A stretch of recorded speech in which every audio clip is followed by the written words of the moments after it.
In the description are my three films, The Trap, Case of Death, and The Man Who Died. If you enjoy them, pass them on to other people. Much appreciated. Let's get to The Notebook, right? The Notebook stars Ryan Gosling, another fucking shill, and some girl called McAdams, Rachel McAdams or something like that.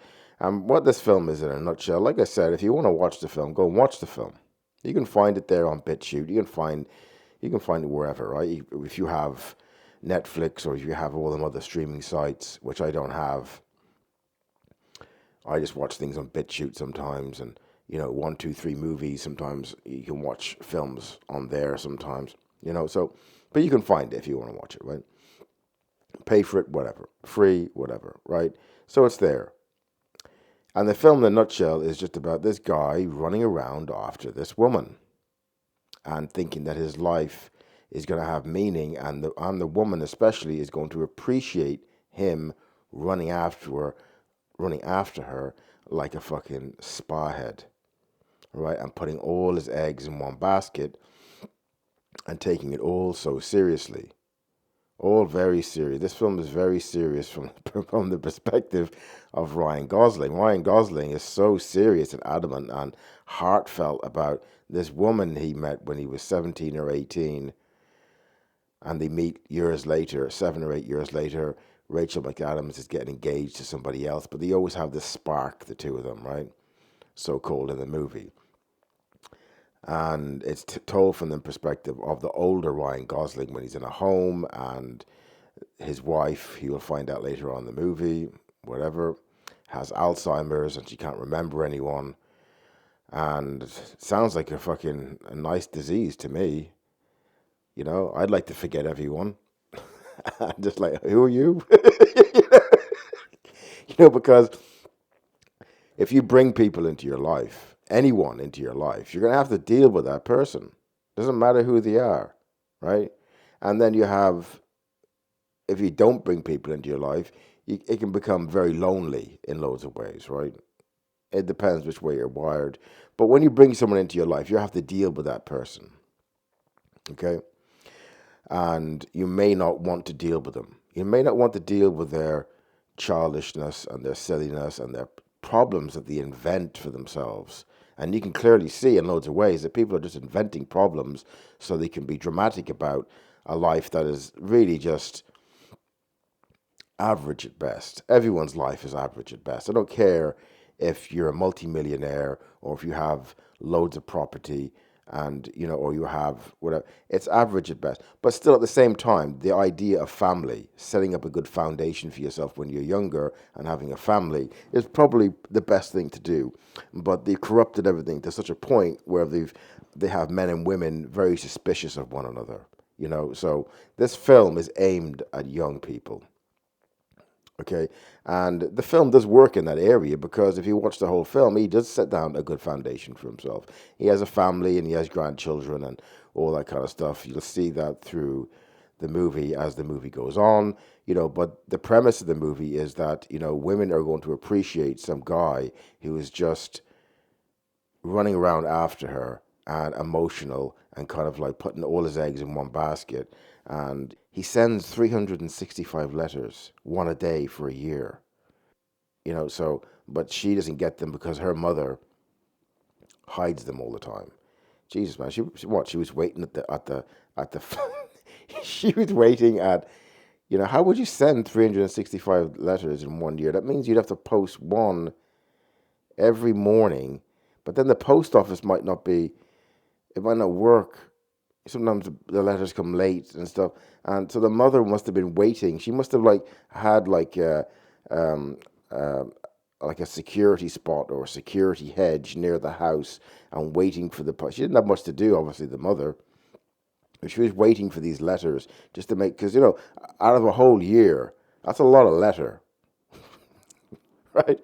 And sure, the daughter would have got, what was her name in the movie? His name was Noah. Her name was Ali. So Ali, in the whole year, she didn't pick up one letter from the post box and just so the mother must have been in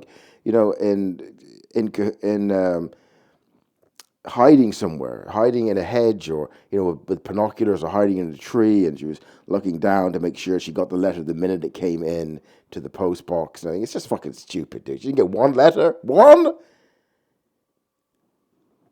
If I sent a letter every day to someone, do you think one of them would get through? I mean, they're the mother's radar must have been fucking off the charts to not miss one letter, right? It's a stupid movie. It's a stupid movie, and it's a cucked movie. But at the same time, everyone's going to have problems in life, small problems in life, So these movies are not really. It depends which way you want, but they do, in a lot of instances, encourage people to do the wrong things. All right. So they encourage men to do unmanly things. They encourage women to be, more masculine when men prefer women that are feminine, okay, and are not trouble, and help them, and are easy with them and easygoing with them. Because a lot of things, even just to do with myself and my men in general as well. Men just they want to be kind of like in charge, right? But they don't. And as long as a woman lets him be in charge, even if he's not in charge, right, that will be easier as well. Most of the time, men don't even really want to be in charge. They just want to, have people listen to them as well, and just like not take the piss out of them and stuff like that, right? So, but when it comes down to, real decisions, harder decisions and stuff like that, the woman shouldn't get in the way of the man making the decision. If she does, it's going to cause conflict. And if women want conflict with men, it's not going to work. It's not going to work at all. They should be problem solvers, and men shouldn't go too far with trying to be, Mr. Macho, and I can solve every problem. Which, depending on the problem, you're not going to be able to solve every problem. All right, but this film is directed towards younger people, younger men, younger women, and I do believe these films are sinister in nature because they give you the wrong idea. But the best idea in this world, if you're young, is to find someone who is compatible with you and start a good foundation for yourself. And that basically means, if you want to, both of you start a foundation of a good family, and you don't let anyone into that circle, because other people will try and sabotage what you got, and try and make you think that it doesn't matter, it's not important and stuff like that. I made that mistake years ago with even saying it to other people that people shouldn't start families and stuff like that, even to my older brother, which I don't talk to anymore for other reasons I'm not going to get into.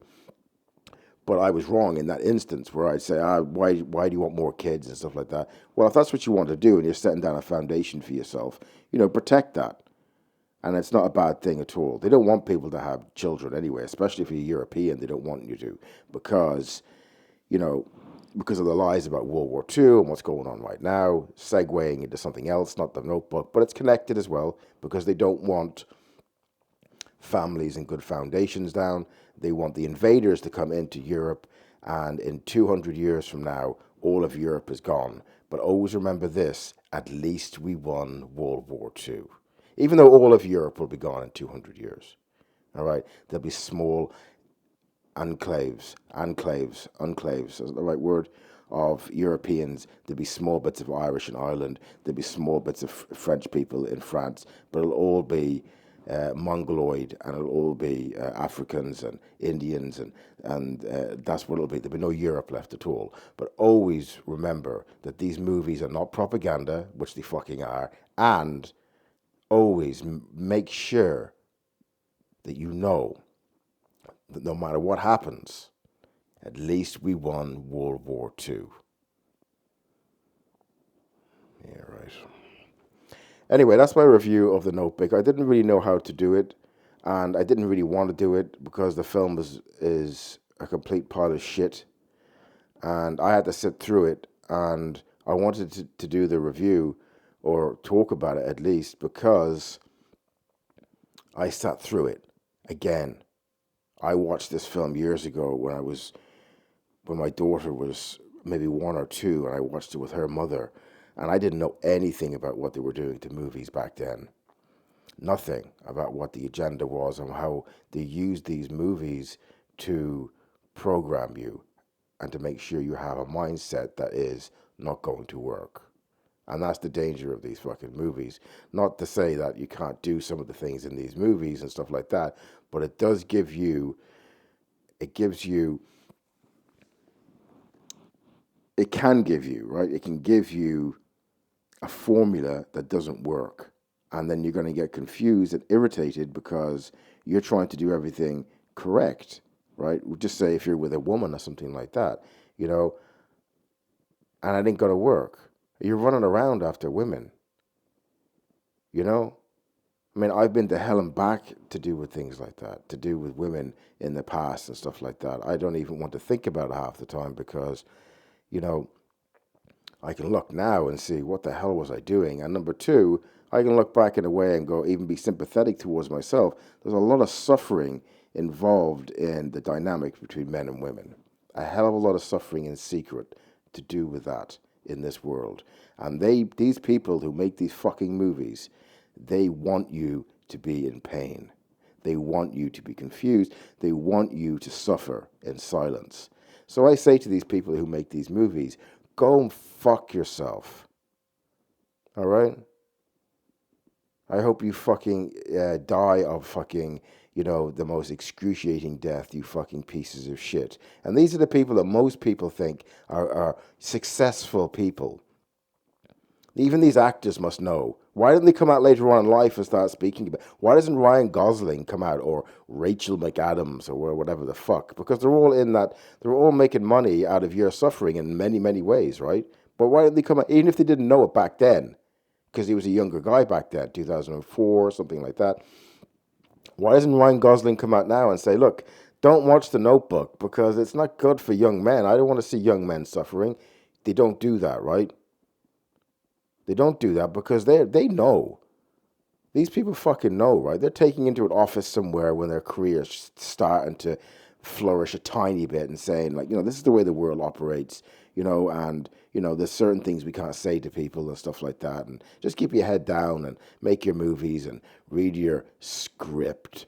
And, you know, and we'll put out through the airwaves what we want people to understand and what we want them to dislike and think that these were bad people. Just say even Germany 80 years ago, you get films like The Big Lebowski and stuff like that. You watch that film, what a great film, funny, right? If you look at the parts to do with Germany and how they, I'll do a review on that film at some point or talk about that film at some point. But you look how they demonize people from Germany in that movie.